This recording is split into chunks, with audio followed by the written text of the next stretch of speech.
Alors, il y a pas mal de choses que je voudrais dire dans cette vidéo concernant la mobilité et le yoga. Donc, en ce moment, je parle beaucoup de mobilité. J'ai demandé à mes élèves, j'ai fait un petit sondage. Voilà, qu'est-ce que vous voulez faire à la rentrée comme type de cours de yoga? Donc, j'ai proposé d'un côté, voilà, un bloc yoga, éléments, chakra, et puis un autre bloc yoga, mobilité fonctionnelle.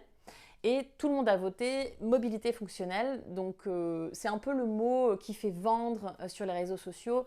Et si on tape mobilité sur YouTube, voilà, on voit bien qu'il y a vraiment tout un business derrière. C'est pas un souci puisque c'est un bon business, puisque la mobilité ça fait du bien. 98-95% des cas, la mobilité c'est une bonne chose. Mais il y a quand même des choses essentielles que je voudrais rappeler, nous les yogis. Là, déjà, la première chose, c'est d'où vient la mobilité, c'est quoi l'histoire de la mobilité, comment c'est arrivé en fait. Donc ça date d'il y a une dizaine d'années avec l'essor des box de CrossFit. Donc moi, quand j'ai commencé à enseigner le yoga il y a 8 ans, je commençais à enseigner dans les box de CrossFit. Donc on parlait beaucoup de mobilité à cette époque-là. Pourquoi? Parce que en fait, on avait des personnes très très très musclées. Enfin, moi, j'avais des élèves qui pouvaient même pas du tout toucher leurs doigts dans leur dos, tu vois. Donc vraiment des gens très musclés, mais du coup vachement limités en termes de souplesse. Et c'est là qu'on est vraiment corriger les personnes en leur disant c'est pas de la souplesse, c'est de la mobilité, c'est pas la même chose. Donc ça vient vraiment de là. Et puis ensuite, ben, dans le yoga, c'est devenu un petit peu plus marketing, un petit peu vendeur. Maintenant, il y a des termes aussi à connaître. Donc quand on parle de fonction fonctionnelle, de mobilité fonctionnelle, c'est-à-dire que l'objectif de la mobilité, c'est d'améliorer la fonction articulaire et la fonction musculaire. La fonction articulaire, c'est ce pourquoi le corps est fait. Je vous donne un exemple. Notre corps, il n'est pas fait pour faire des handstands. Le bon Dieu, quand il nous a créés avec nos mains, elles sont pas fait, n'est pas du tout fait pour tenir en équilibre sur les mains. On y arrive parce qu'on travaille la technique, mais on n'est pas fait pour ça. Donc la fonction de la main, c'est pas de tenir en équilibre, par exemple. La fonction de la main, il y a plein de fonctions parce que la main, c'est la partie la plus intelligente du corps. Donc, ce qu'il faut savoir, c'est que l'homme est devenu intelligent grâce au pouce opposable. Donc, on a d'abord eu un pouce opposable. Et c'est grâce à ce pouce opposable qui nous a permis de prendre et de créer, de construire. C'est de là, en fait, que notre cerveau, il a pu se développer parce qu'on a pu, en fait, faire des choses avec tout ça. Inventer, créer, c'est vraiment notre super pouvoir, nous les humains, sont nos mains. Donc la fonction de la main, c'est de créer, c'est d'attraper, c'est de tenir, mais à l'intérieur de la main, il y a plusieurs choses. Il y a le bout des doigts, donc la fonction du bout du doigt, c'est de sentir, d'accord? Le bout des doigts, c'est fait pour sentir. Avec le bout des doigts, je peux sentir que là, ce que je touche, c'est du velours, et là, ce que je touche, bah, c'est pas du velours, mais c'est autre chose que du velours, ok? Donc c'est vraiment, la fonction des doigts, c'est ça. La fonction du pouce, on a dit c'est d'attraper, ok.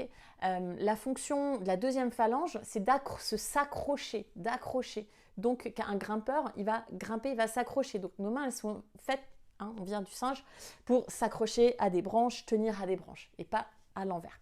Une fois qu'on a compris ça, en fait, que chaque partie du corps a une fonction, bah, chaque mouvement a une fonction. En fait, le mouvement, j'ai même envie de dire, la fonction, c'est...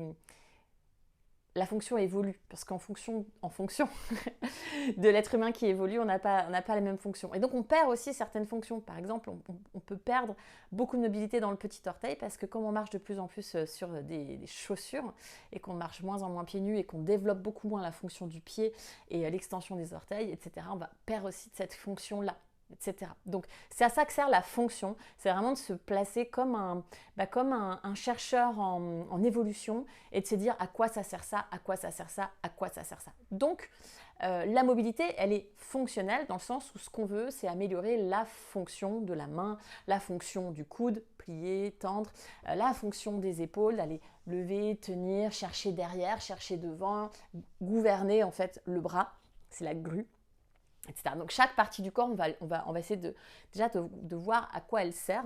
Et donc le yoga, il va nous aider à faire en sorte que cette fonction soit optimale. Donc on va faire du yoga un peu comme une rééducation d'une certaine manière, faire en sorte que la fonction de l'épaule reste fonctionnelle. C'est-à-dire que si je suis assise toute la journée derrière un écran d'ordinateur, ben, ça va devenir de plus en plus difficile pour moi, geste du quotidien, d'ouvrir un placard ou de porter mon bébé, mon enfant dans les bras. je sais pas moi, aller chercher un truc derrière moi, là, je suis dans mon bureau, puis je vais aller attraper quelque chose.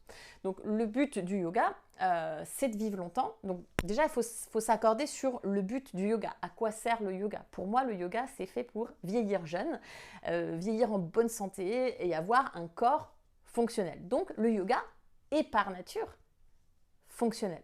D'accord? Donc c'est comme un grand géant ou un petit nain, ça s'appelle un pléonasme. Le yoga est déjà fonctionnel. D'accord? Le yoga est déjà de la mobilité. Donc dire qu'on fait du yoga mobilité, c'est un petit peu un pléonasme. Dire qu'on fait du yoga fonctionnel, c'est aussi un pléonasme.